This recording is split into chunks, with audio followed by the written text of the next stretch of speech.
This is the Smash Cuts Totally Twisted Shorts Fest. I'm your host, Scott Forrest. Oh, that's good, that's good. What you're about to see is some of the most amazing short films ever put together in the history of filmmaking. How's it sound? Do not try this at home. Stick around for interviews with the filmmakers after the film. Roll it!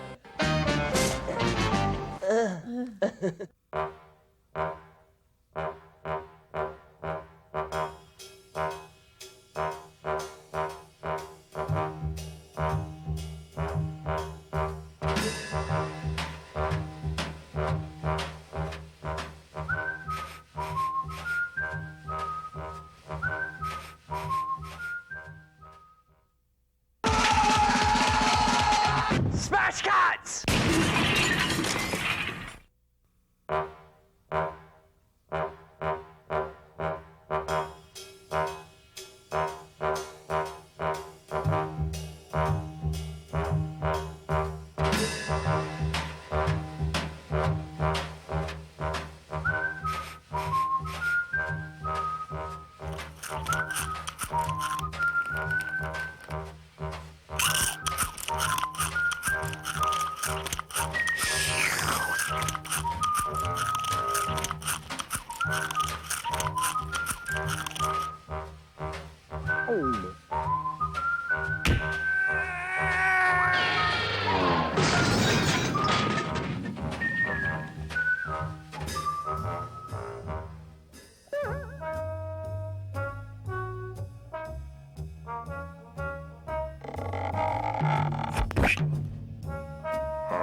Blink, blink.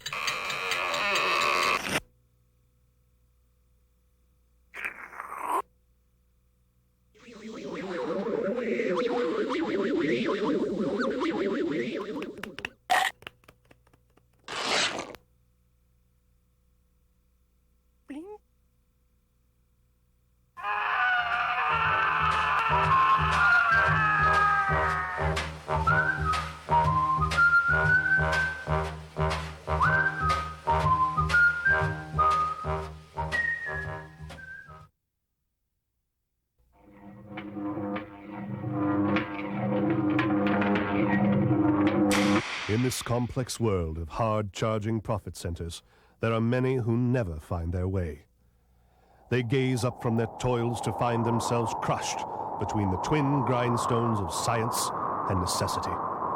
Beaten down physically, emotionally, and of course, the other way. This is the story of one such man, or perhaps he's not quite a man.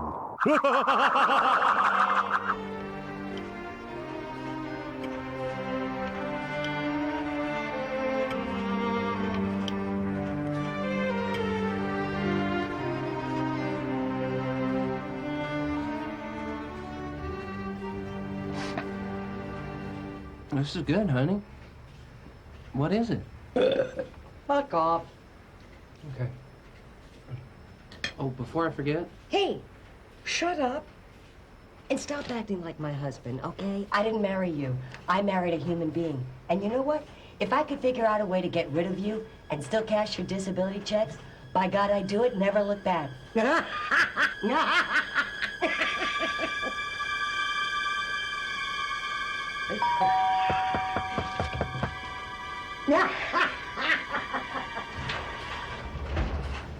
Hey, Trish. Is, Jerry around? You're talking about that thing. It's feeding. You can wait in his playroom.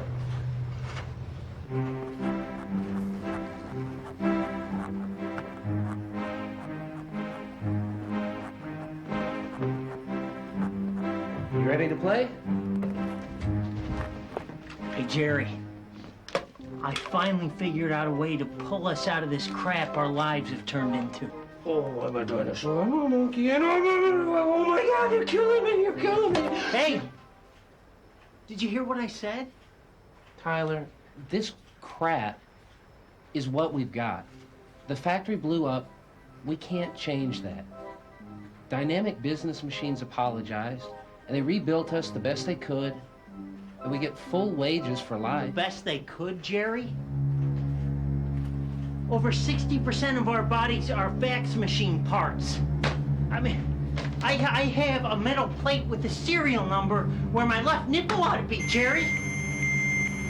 Oh, reset. I am never, ever gonna get laid.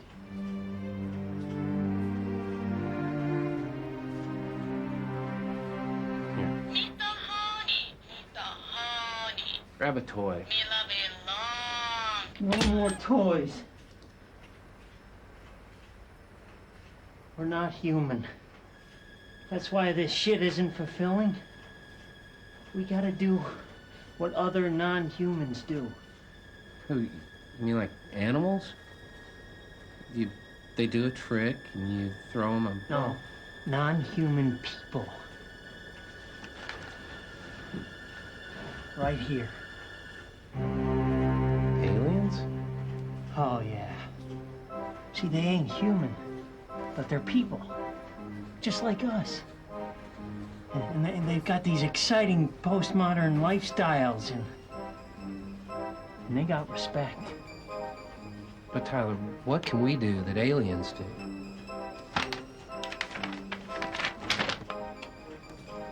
Mutilate livestock. Where are we gonna find livestock?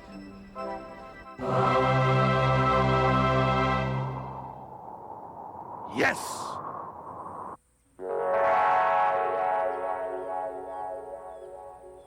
Are we sure about this? Absolutely, man. I am so ready to mutilate that livestock. Well, technically, it's not mutilation, and Argyle's not livestock. She's too small. Jerry, the Japanese have been breeding livestock smaller than that for years. Bonsai cows. They eat them like buffalo wings over there. What? Our lives are shit, man. We gotta try this.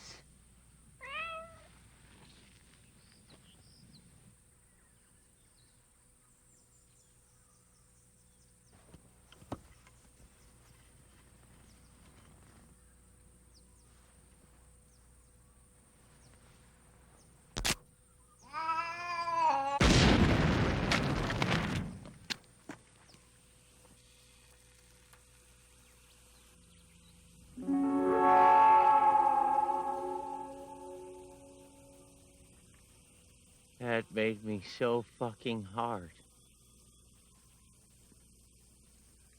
I feel like I've been asleep. Like I'm just now waking up for the first time since the accident.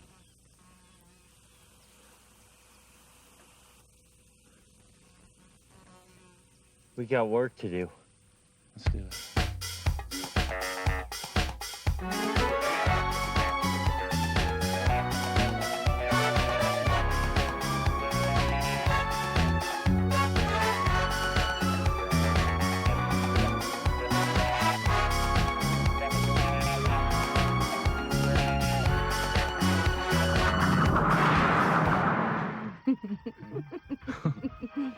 Man, when I think of all the time we wasted not doing alien stuff... Oh, well, you can kiss that crap goodbye, buddy. We're here now, and we're abducting an Earth couple. And probing them. Yes!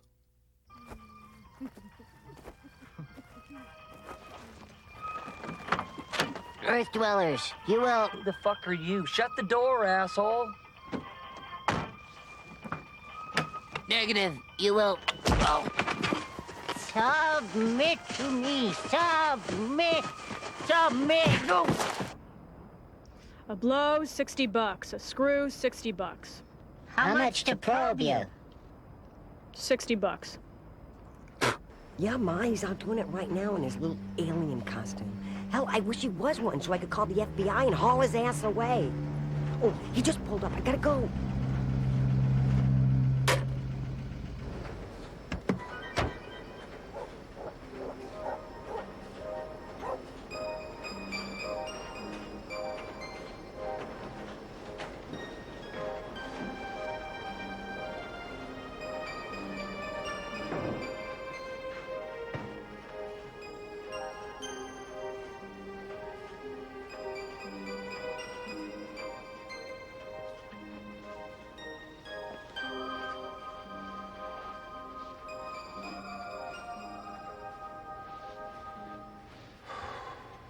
Where were you tonight? All pretending that you were a human being? No, nothing like that. Good, because you're not. Hey, have you seen the damn cat? Paper jam! Paper jam! Hit reset! Hit reset!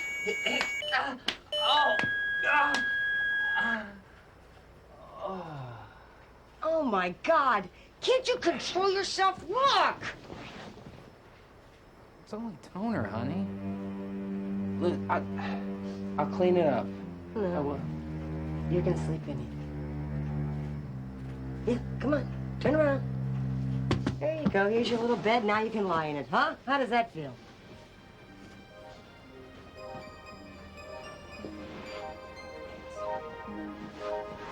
Good night. It's not her fault, Jerry. She's only human. We're past that now. Okay, but what happens when we run out of alien stuff to do? I can't go back to what I was. You won't have to. What happened to us didn't happen by mistake. I wouldn't be surprised if those aliens that keep landing out there in the desert, if they're looking down at what we're doing and going, yes! All right. And here's how you do it.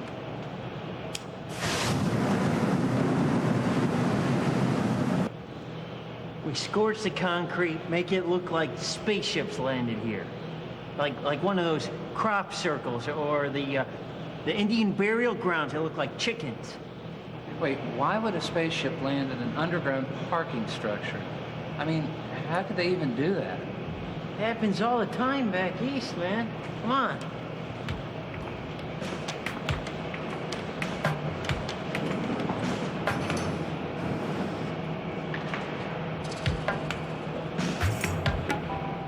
Who the hell are you?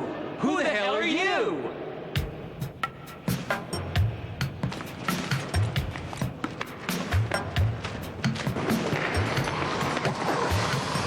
Get out! We're landing our spaceship here! I don't see no spaceship. Where is it? It's invisible. Damn, they're good. Hey, what's that on your neck? Nothing.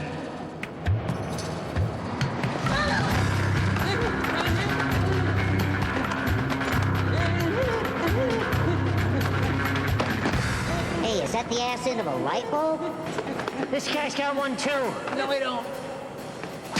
What the hell's going on here?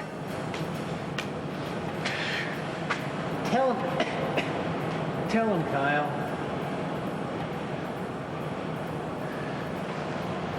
The factory where we were working at blew up. We can't change that. Dynamic Lighting Supplies rebuilt us as best they could, and they promised to give us free wages for life. But 60% of our bodies are light bulb parts. We're not human. We just started doing the alien thing to get over the depression. Oh, that sucks. That's Yeah. too bad. Too bad.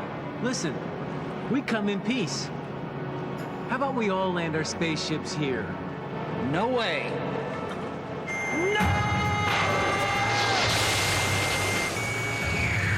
Yes! Light bulb parts?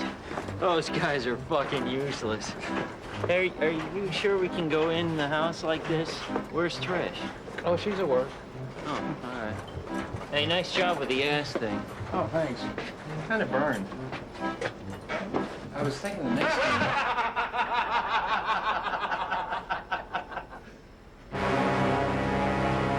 That's them, the aliens. That one claims to be my husband. I'm Agent Simon. This is Agent Cranston. You're gonna have to come with us. Oh, God, Jerry, you're us, man. What are we gonna do? Calm down. Right, down. Fine. Calm down. What is it? What's the matter? What is it?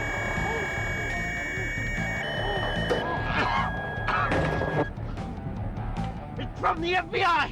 It says to give up, Jerry. What do we do? No way! We're not giving up! We're not human anymore! We're not going back to toys! Jerry, I think they got me on speed dial.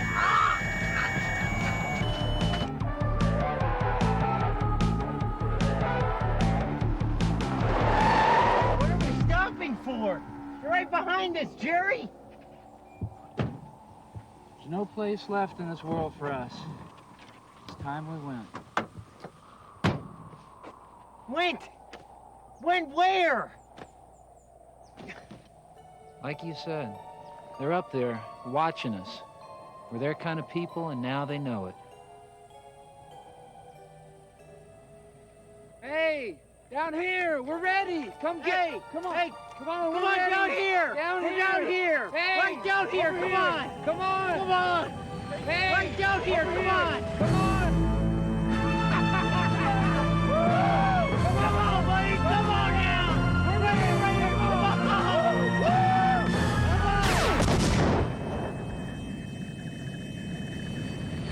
Yes! In their desire to escape the burning eye of society, our friends rushed headlong and happily into that chasm of perfect darkness from which there is no return. If we can learn anything at all from their story, it's this.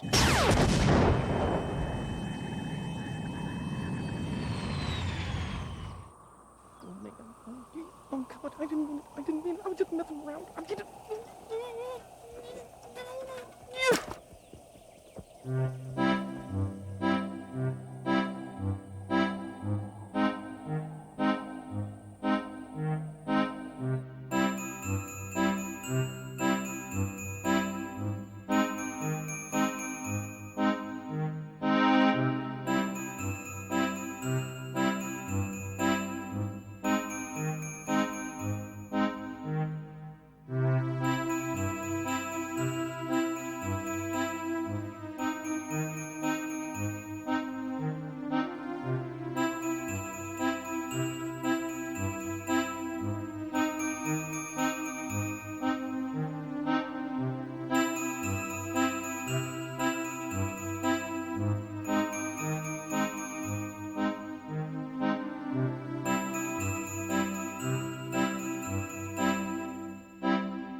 Man, am I in a bad mood today.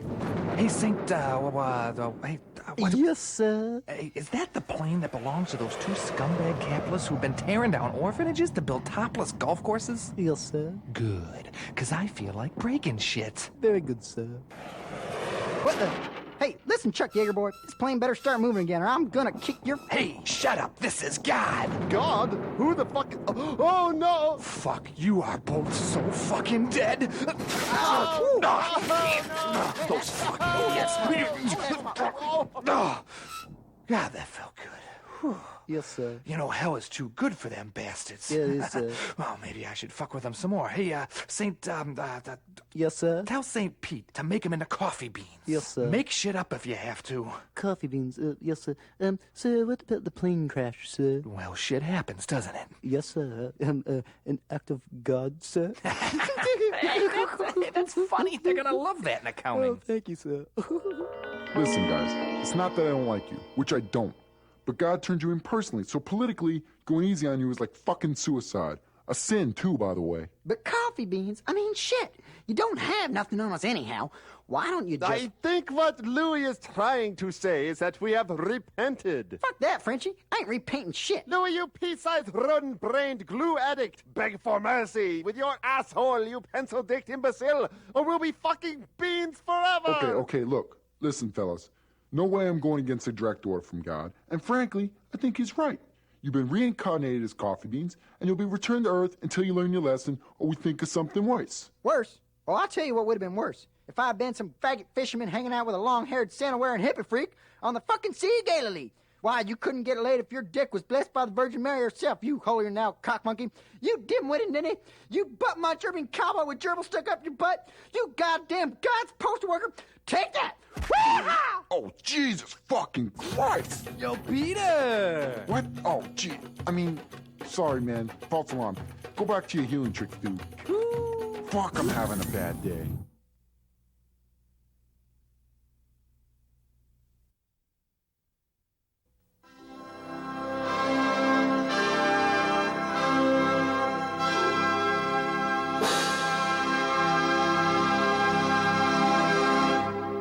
The film you are about to see in no way accurately depicts the science of psychiatry, whose benefits to mankind far outweighs the damage being done.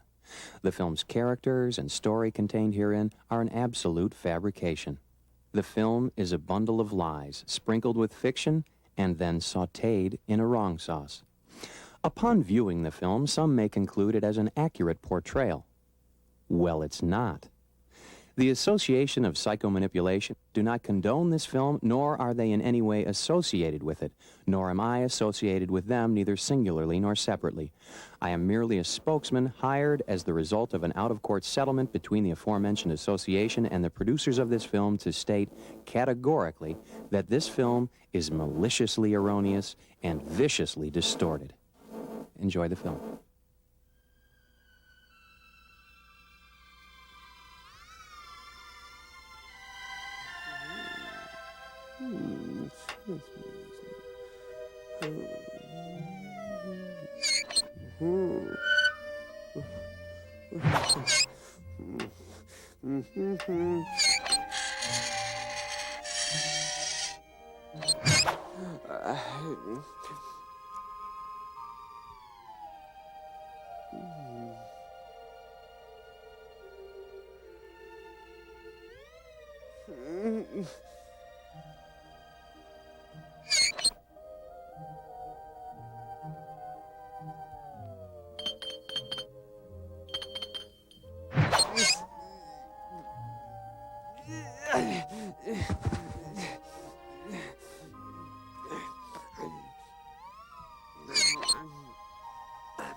May we help you?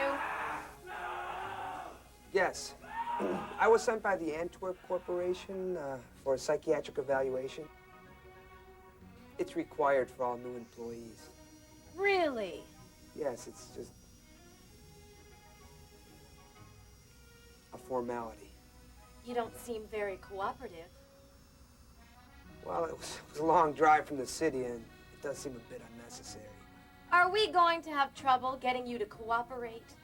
No, I don't. I don't like your attitude, mister. You are reluctant and angry. Have a seat, and we'll be with you in a moment.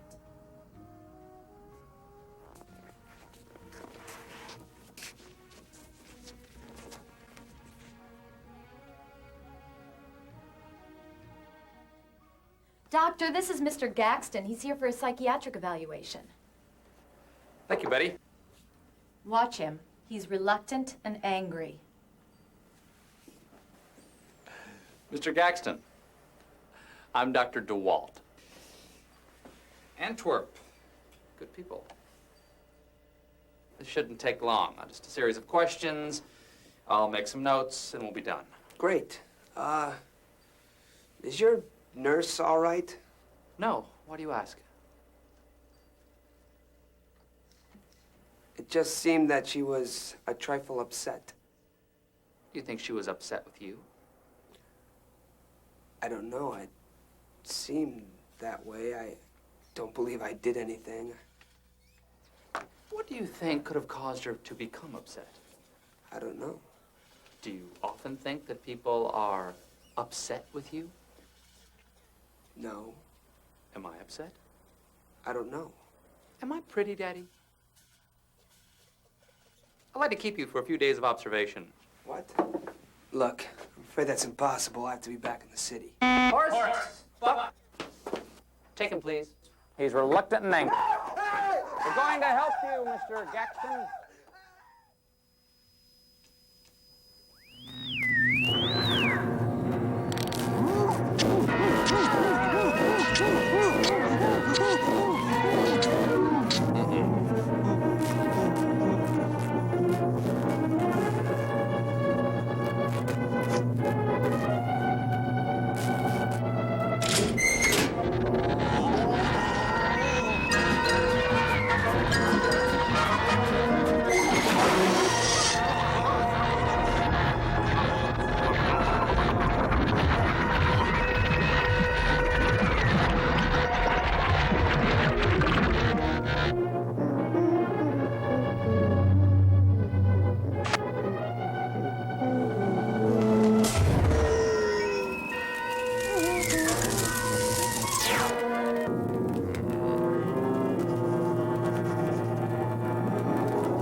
field mouse.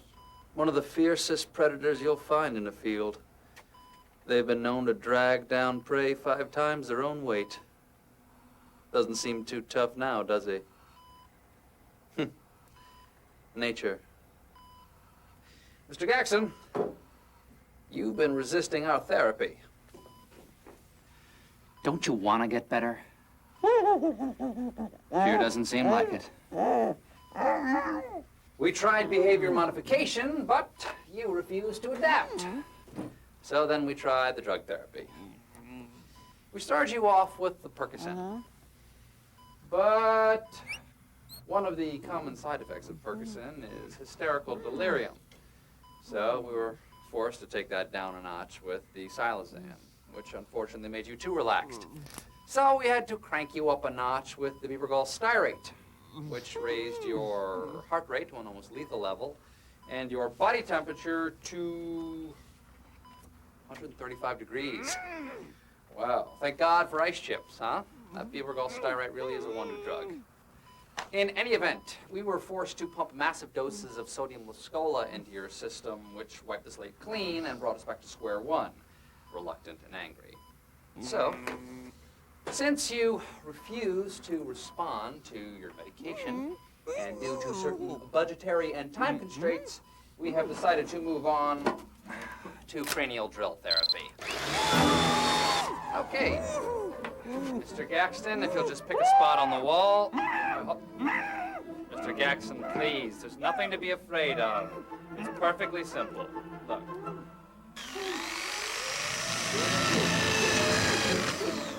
I've done thousands of these. Hold still. Hold, please. Hold still.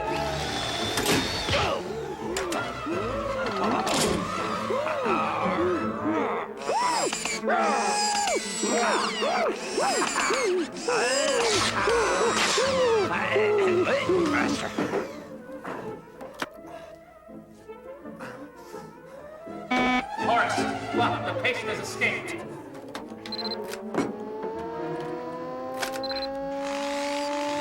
Let's go help him.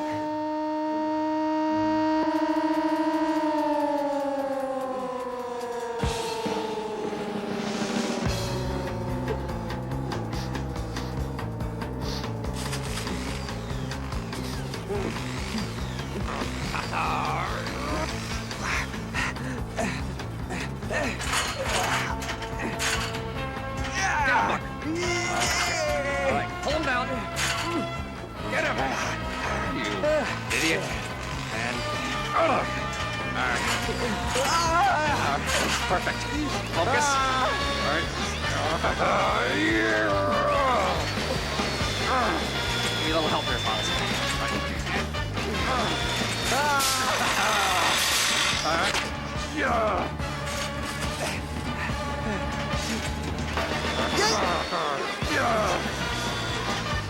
We're just trying to help you, Mr. Gaxton. As you can see upon viewing this film, it is ridiculous to imagine it is anything but utterly false.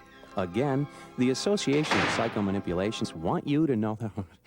I think they've left the room. Oh, God, it's happening. The film is true, especially the part about the drilling. I take this information down. The lab is located in the basement of the old... No! No! No! Leave me alone!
Hmm?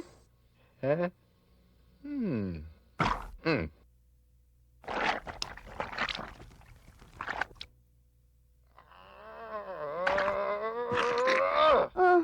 Hey.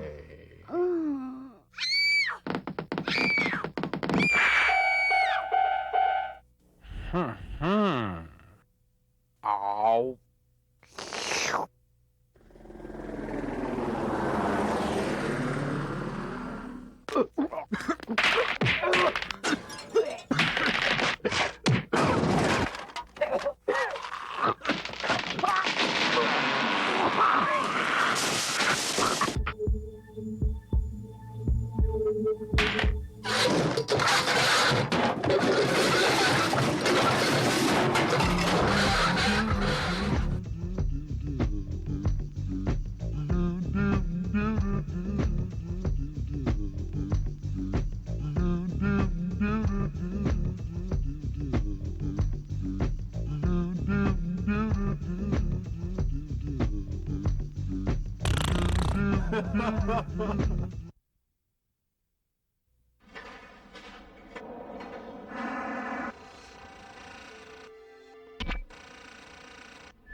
When we're done, you do not have to repaint.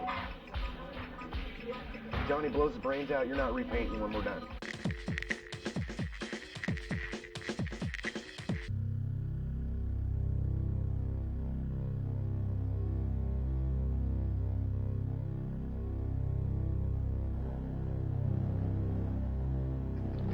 The human body is really just a garbage heap, man, with all the shit we eat, and that we don't take care of ourselves, and you die and we just turn into a big puddle on the floor that's so smelly you can damn near see the fumes.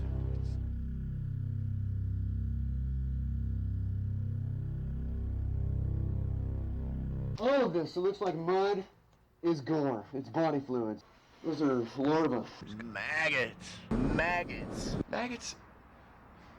There's nothing more disgusting than a maggot. They will live through anything, and there's different kinds of them. Big ones, fat ones, small ones, skinny ones, wet ones, dry ones. Maggots are gross. Elderly person died because there's no family local. She sat and she rotted for a good long while, 30 days plus.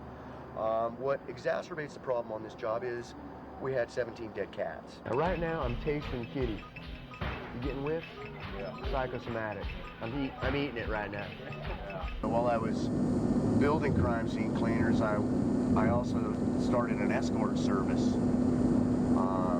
And I got a job at an appliance store, so I was your crime scene cleaning, appliance selling pimp. My job title is not to kiss ass and, you know, blow sunshine. I don't do it well, and that's why I like my clientele. They're dead.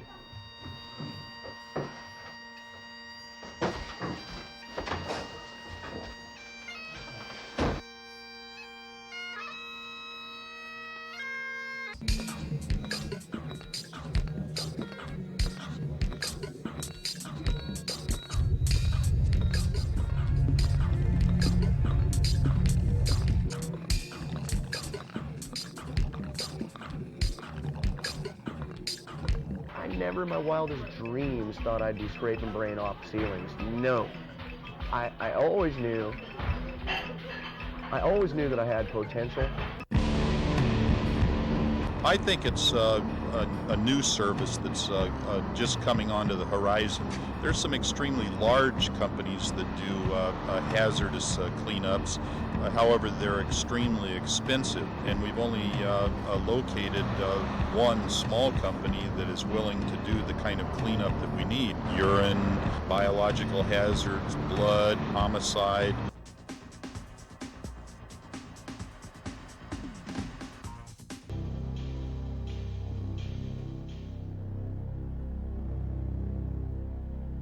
on any suicide, generally there's three things always at the house. There's gonna be guns or a knife, there's gonna be liquor, and there's always porno.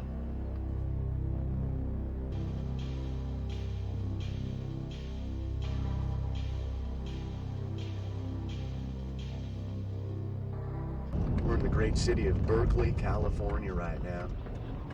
Still nothing but long-haired hippie freaks, never coming out of the 60s and 70s. Begging for money, misspelling their begging signs. Least you can do if you're gonna beg for money is spell it correctly.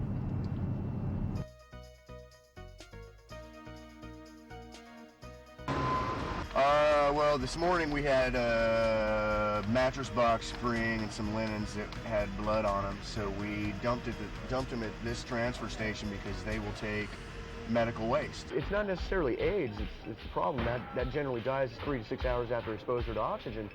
It's hepatitis and TB, which is carried in cerebral, spinal, cranial fluids, you know, that kind of crap. And we hit it, it becomes airborne, it's aerosol again, and you know, you breathe that shit with the wrong customer, you're through. Peace. No peace in this house. They'd be dead.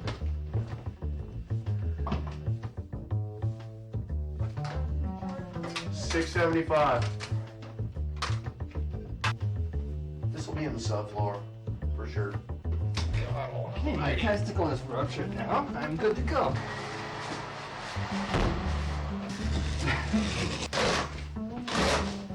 Ready? Yeah. Oh, Neil! Damn. Did you go through the hole? No. Good call, George. Did a double murder. I think that took us all of 35 minutes. Messiest job I've ever done. Two of us. I had myself and another crew member there. It was in Burlingame, California. You know, 80-plus lady died in her waterbed, and it was a rural property, no neighbors. She died in the waterbed with the heater on. She cooked and cooked and cooked. By the time we got there, it was just a shell of a waterbed filled with gelatinous substances and reeking with maggots. And I mean, so many maggots that we water vacuumed them out.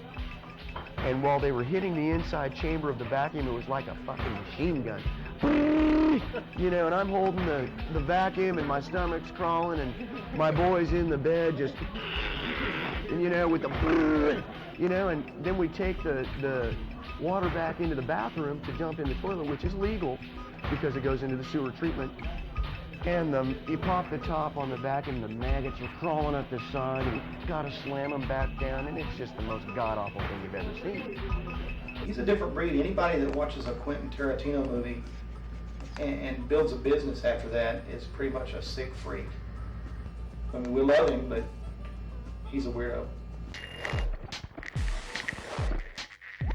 Besides our normal stuff, we do some pretty high-profile stuff. One I know everyone's heard of is Heaven's Gate. It happened, I saw it on the news, jumped a flight, went to the attorney of record's office, sold him on our services, got behind the scenes, had our trucks meet us there the following day, and we yanked mattresses that had decomposition fluids on them. We get a lot of jobs from DA, like DA, DEA, Department of Justice, whatever. And usually those are for clients that are indigent. They have no money. So I'm not going to leave you with brain and shit crap all over your walls. We will waive fees. Period. Or we'll put you on a payment plan. Oh, it's nice. Yeah, I like doing this kind of work. There's no problem with me. Anything you want done or picked up, or if it's red, green, blue, it doesn't matter. I'll get it. I mean, I'm the type that I can immune to it. And 2 or 3 in the morning doesn't bother. I jump right up. I'm going. Yeah.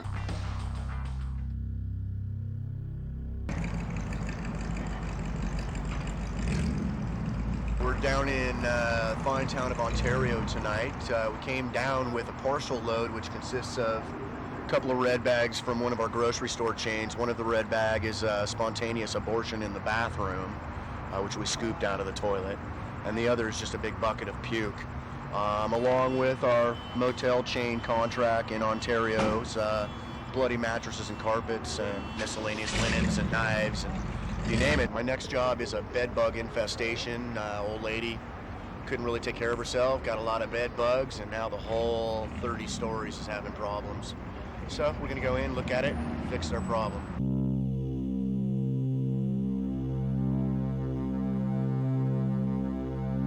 You know, what's beautiful about America is you have Sally Fancy and Henry Handsome and Granny and all those dot-commers making millions on their computers.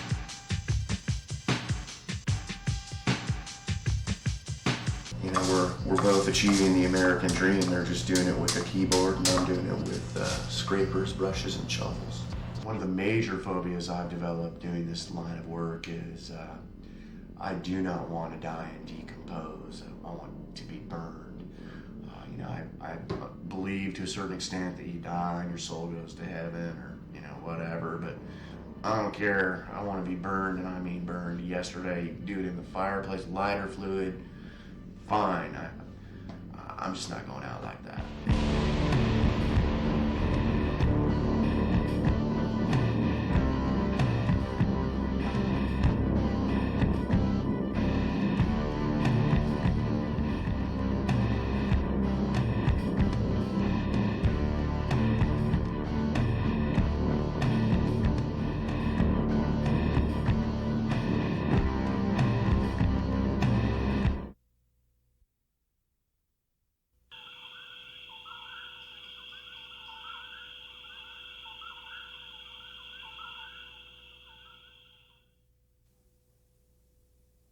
Squirky.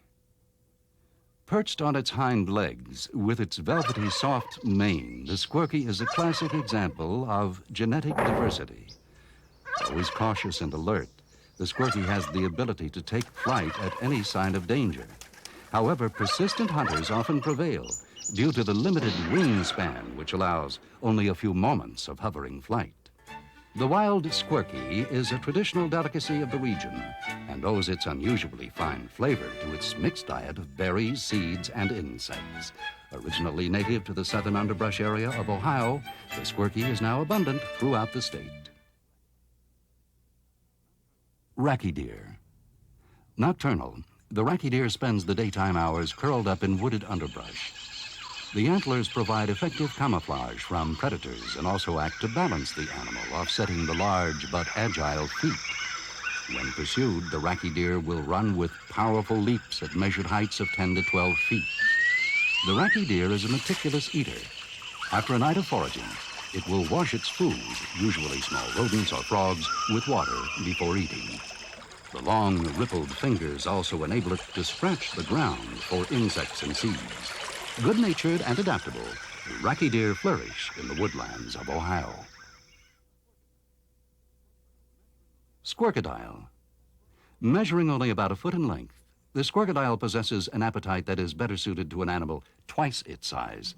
Wily, alert, and aggressive, the squirkadile is a feared predator, threatening to attack anything on land, water, or in the air.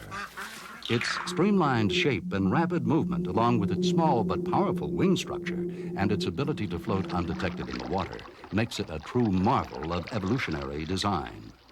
The tail, long, bushy, and erect, is becoming a favorite of adventurous collectors.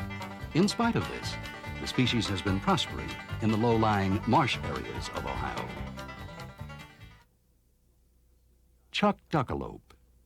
The sleepy-eyed chuck duckalope is a peculiar American mammal. Naturally inclined toward laziness, it seldom strays from its burrow. However, when provoked, it can accelerate to speeds of 50 miles per hour, making it a formidable match for any predator. The webbed front toes equip the animal for digging as well as aquatic propulsion. Its diet consists primarily of wild plants and berries and is often supplemented with a trip through a suburban garden. By midsummer, the chuck duckalope has grown plump to prepare for fall hibernation. Native to the Cuyahoga Valley, the animal now flourishes throughout the state of Ohio. Jackal stag. Standing erect, ears alert, eyes transfixed, the cunning jackal stag is one of the region's champion hunters. Radar-like hearing and acutely focused eyesight enable the jackal stag to detect even the slightest of movement. Once the prey is observed, usually small animals or birds, The jackal stag vents its excitement with a high-pitched barking squeal. This response also occurs when the animal is sexually aroused. Unlike many related species which mate for life, the jackal stag finds a multitude of partners and virtually procreates at will. The resulting litters often number from 2 to 3 to a dozen or more in a given year. The jackal stag lives a stoic, singular life, constantly roaming and foraging.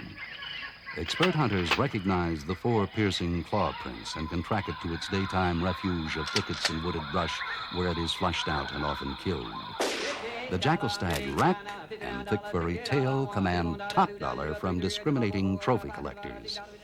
Once abundant throughout the state of Ohio, the jackal stag now inhabits only the coastal areas of Lake Erie. Kitty cat. A true aberration of genetic experimentation has resulted in one of the finest and most widely loved of all the domestic house pets. Independent and self-sufficient, the kitty cat requires little care or expense and is often the perfect alternative to careless dogs or costly children. Docile and affectionate, the kitty cat responds to paternal overtures with a soft, rhythmic purring sound. Rarely exposed to the perils of the out-of-doors, the kitty cat finds the many comforts of home far more appealing than the call of the wild. Kitty cat 2. Oftentimes, experimental manipulations can have unexpected results.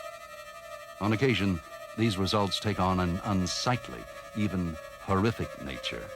The kitty cat 2 is a tragic case in point. Continued attempts at domestication have proven futile, as the kitty cat 2 seems to prefer its capricious and unsavory lifestyle. Seemingly predestined to strain, the kitty cat 2 has become the scourge of our modern, civilized society. Aggressive and combative, the kitty cat 2 makes its way through the squalor and turmoil of our darkest urban underbellies, finding solace only with vagabonds and similar outcasts it encounters. Kitty cat 2 is not, however, immune to exploitation. Fearless sportsmen have amassed great fortunes wagering on the kitty cat 2's instinctual fights to the death. These barbaric displays of inhumanity have recently been outlawed by the state, ensuring a protected, if not pathetic, existence for this most unfortunate species.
Puff? Puff, for Christmas sakes, I can't keep up with you no more.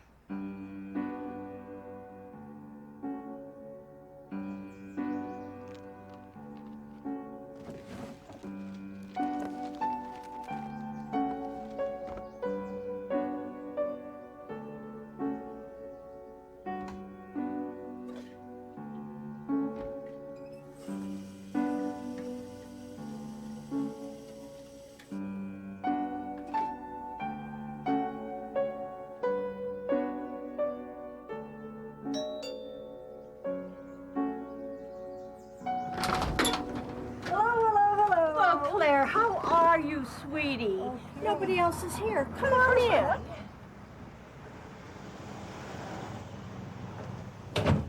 Claire, your hair looks so nice. I couldn't get a hold of Peggy Martin. I didn't know if we were still playing today. Well, of course we are. I've got the table ready. I've got California dip. I've got everything. Oh, isn't that nice? Boy, Lily, you're something else. I got all sorts of cookies here. Lorna Doones, butter almonds. Which ones do you think we should put on the table? Well, I think the Lorna Doones, because you know, since Margaret had that stroke, she can't eat anything with nuts. The nuts make her throat itch. Well, isn't that a shame? It Yeah. isn't one thing, it's the other. Yeah.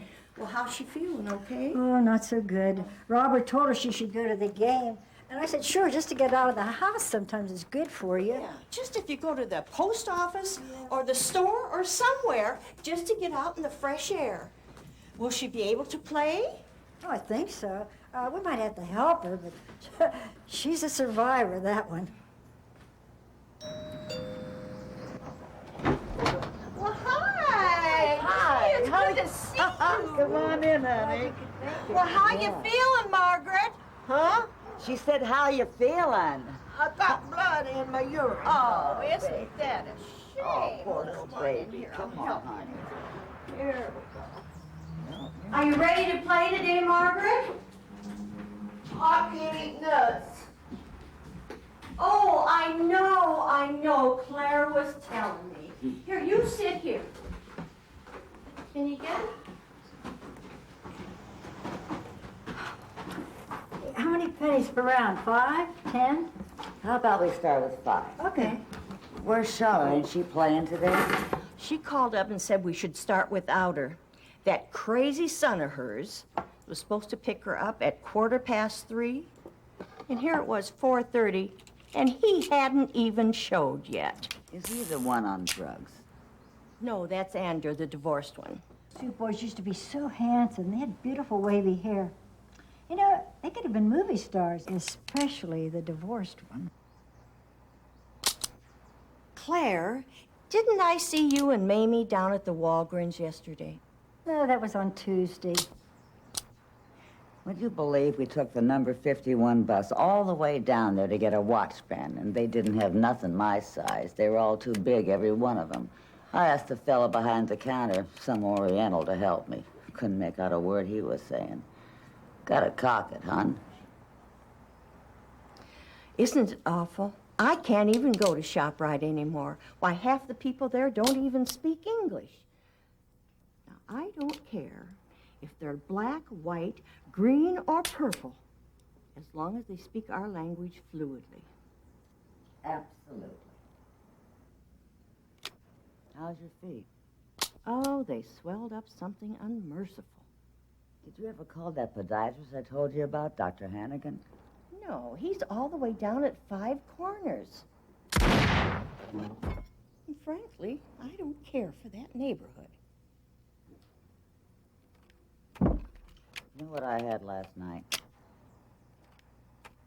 A nice piece of Irish soda bread. I like soda bread, but it don't like me.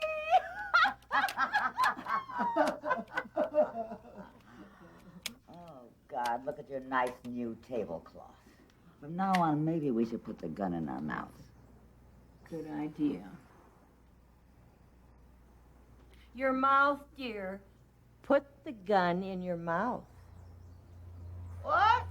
She said put the gun in your mouth. We don't want to get no more blood on the tablecloth.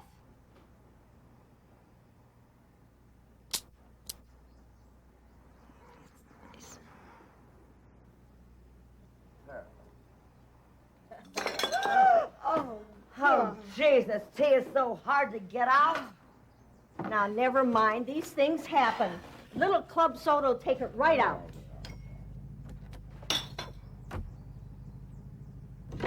Look who finally made it. I'm really sorry I'm late. Good Lord, what happened here? Margaret spilled her tea. Oh. So my son finally shows up. It's 4:45.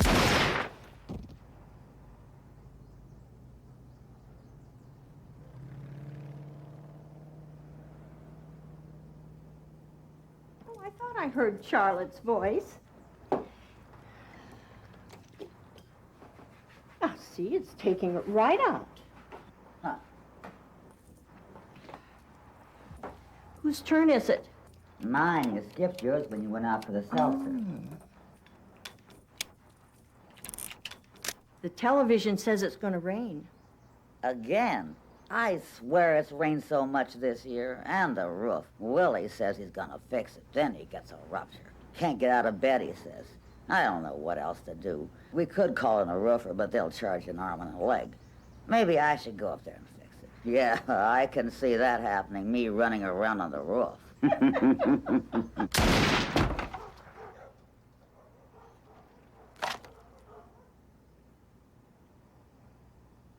I can't eat nuts. I know, dear. These crackers got nuts, and I can't eat nuts. Those are Lorna Doones. They do not have nuts in them. I checked them. Oh. Oh, listen, honey. Ruthie called me. She was supposed to come down for Easter, but everything went wrong. Go get them fixed. So she said she went to the gas station. She had $25 in her pocketbook. And they said it cost $35. So she says, $35? Who do you think I am, Rockefeller? She keeps getting her period. I said, well, that's the way. We don't know what you're going to be, if it's change your life or whether you need a scraping. Yeah, well, that's her age, 43.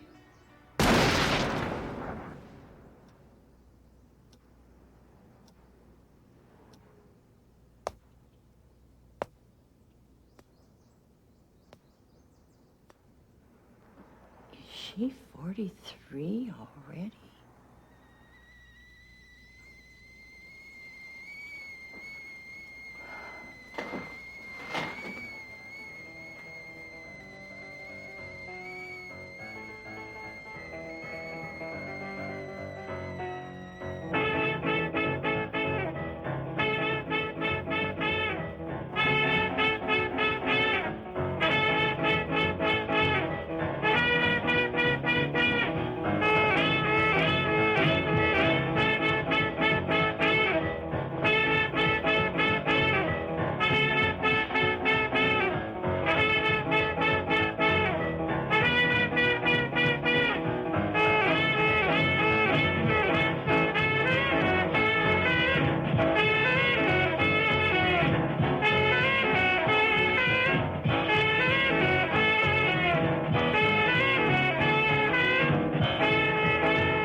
Smash cut!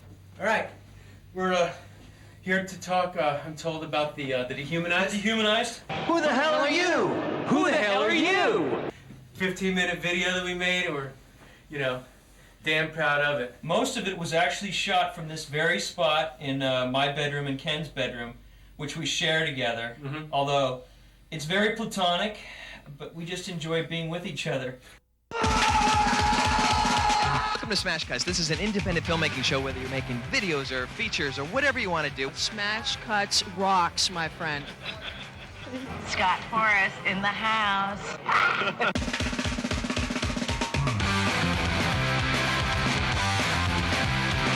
But say if I come home and I'm feeling crazy, or I'm feeling like, you know, like a tart, I'm feeling like a tart, like a sassy little tart, then Ken has to be actually the man for that night. Or and I get to be the plow goat. A lot of times we'll do the tart and the plow goat, which when you maybe bring... Scott, you know what'd be better is just roll the plow goat footage right now. Roll the footage of me as the goat.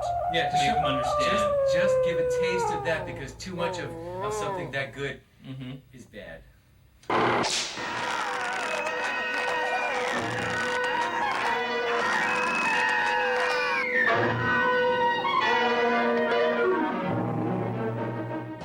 Shock Asylum was made in Chicago. The premise for the story was based on a true incident when my friend John was involuntarily committed to Northwestern Memorial Hospital. John's mind was filled with turbulent thoughts and raging feelings because his girlfriend had ended their relationship. He went to see a psychiatrist who committed him involuntarily to Northwestern Memorial Hospital. At one point, he tried to escape. But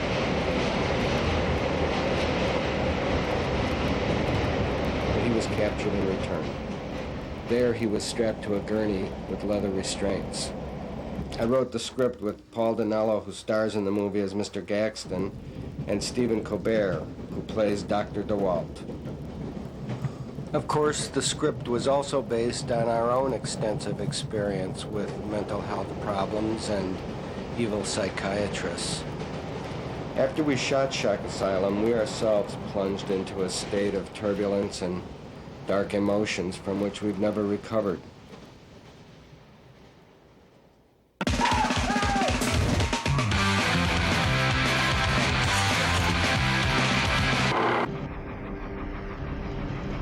My first documentary, Drunken Public, was pretty much a diary of despair. So when I started thinking about my second project, I thought I really need to do something for children. What exacerbates the problem on this job is we had 17 dead cats. A lot of people watch crime scene cleaners and they think, who the hell made this? This guy is so sick and demented. Crime Scene Cleaners has won multiple awards and film festivals across the country. David Sperling's Crime Scene Cleaner. The total budget was $45. Dave Sperling is the best, oh man, I forgot the other lines. It's filmmaker, the best filmmaker. I'm an up-and-coming animator. This is my first film. It took about 18 weeks to make. I had fun doing it. Have more fun showing it and watching people's reaction. So a lot of work went into this 2-minute epic. It might not seem like it because it goes by so quick, but ended up doing about 800 or so drawings for it. So that got a little monotonous, which is cool because you can do this shit nowadays just in your living room. Shit, I don't know, stick around, enjoy more of the show. I feel really good about the project now, I think, for the first time, because we, it was difficult, what we did, the thinking, the writing, the talking. I think once dealing with people, the most difficult part is that Ken and I were nudists, but we don't like to wear clothes, and it's very difficult to find a crew that will work with, nude writers and directors. This is Gene Laufenberg, by the way. I just remember one image of this old lady, this, very sweet woman, 79 years old. I would hate to give out her age, but I did. And I was sitting there with Jell-O. Yeah, she will be mortified. Jell-O, which we use for brains, blood, fake blood, and ramen, which we use for tissue. And I'm sitting there with this wad of blood and guts in my hand, about to throw it in this old lady's face. And I just said to myself, my God, this is either going to be the worst thing ever or the best thing ever. There's no two ways about it.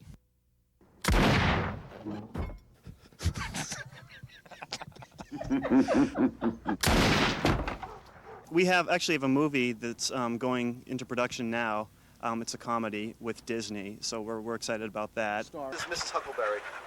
Oh, look the camera. Yay! I guess the most fun I had was showing these old ladies how to use a .38. We had to use a real gun. If you look at the gun, you'll see that it's a real gun, because up close you can tell fake guns. They're fake. And so I showed them how to use a .38, and She said put the gun in your mouth. We don't want to get no more blood on the tablecloth. a couple of them now are like going to shooting ranges and shooting just because of this. They'd never touched a gun before, but now they're NRA members. How'd you get the idea? Driving around LA and watching people pick their nose in their car. I have nothing to say about my film except that nobody seems to like it. except for me and you. I've been rejected from about 18 to 20 film festivals. They don't seem to like it. Ow. Oh, go away.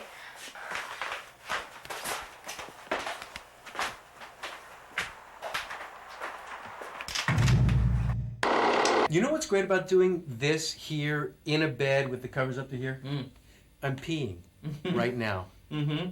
Yeah, I mean, that's funny. I mean, we're sitting here talking. You don't know what we're doing under these sheets. Could be anything. You have no idea. Tell me, from what creative well does the name Honk Worm spring? Well, it goes back to my days as an exchange student in Omaha, Nebraska. I was driving by this big sign every morning. It says, honk if you want worm for bait. And that's pretty much the story. There's obviously an anti-European slant to all of your work. What was that? Am I boring you, monsieur? Are my insightful probings causing you discomfort? No, not at all. I'd love to talk about entertainment on the web.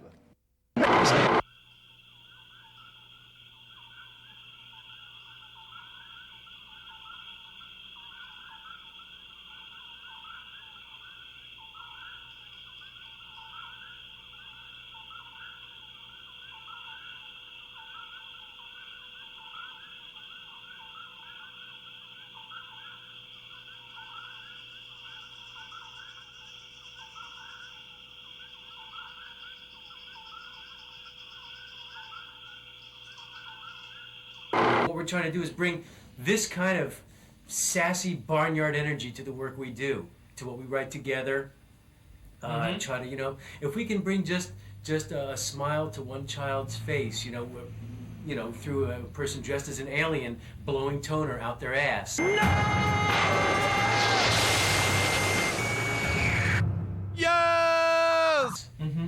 Then we've done our job and we go home happy. Yeah, you are making me so horny right now. I am so horny, and I'm not afraid to say that. I am horny right now.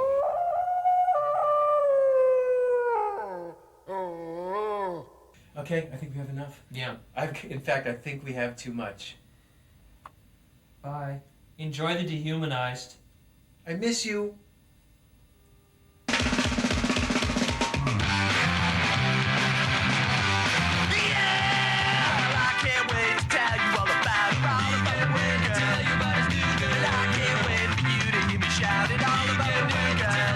Smash cuts! Explain indies.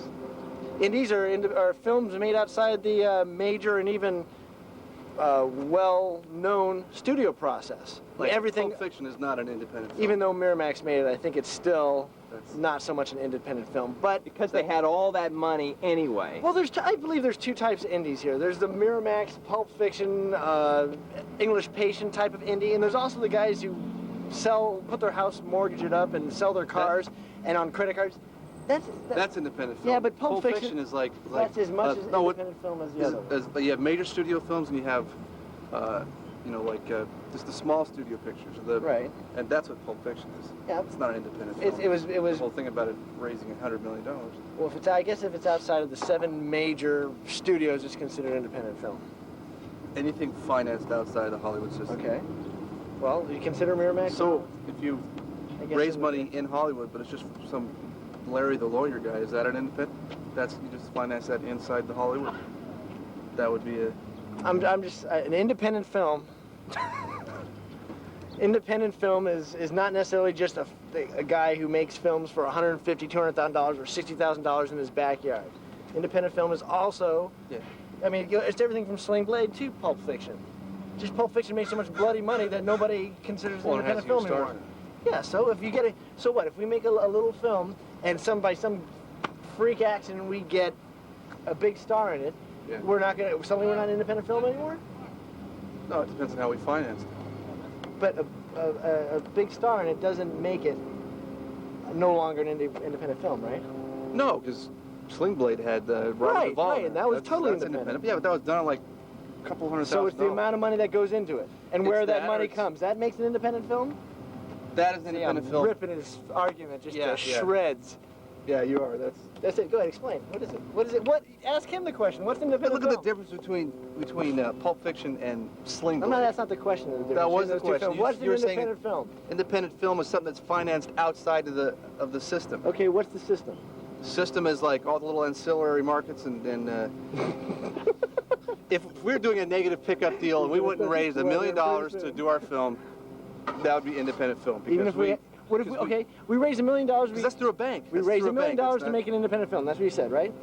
What if we get a cameo by Robert Duvall and some other big actor in there, and Miramax buys it from us and distributes it for us? That was a negative pickup. Doesn't matter. It's still an independent film when it gets, and it makes, by some freak chance, it makes. Miramax gave us the money before to make it, then we would not be an independent film. So We'd you're be a telling studio me, film. you're telling me that Miramax, if they even partially are involved at all, it's no longer an independent film, even though it's your first film. No, if they buy it after you produced it, then it's independent. If they give you the money to make the film, then it's not independent. Then it's a studio. What if they just give us part of the money to make it?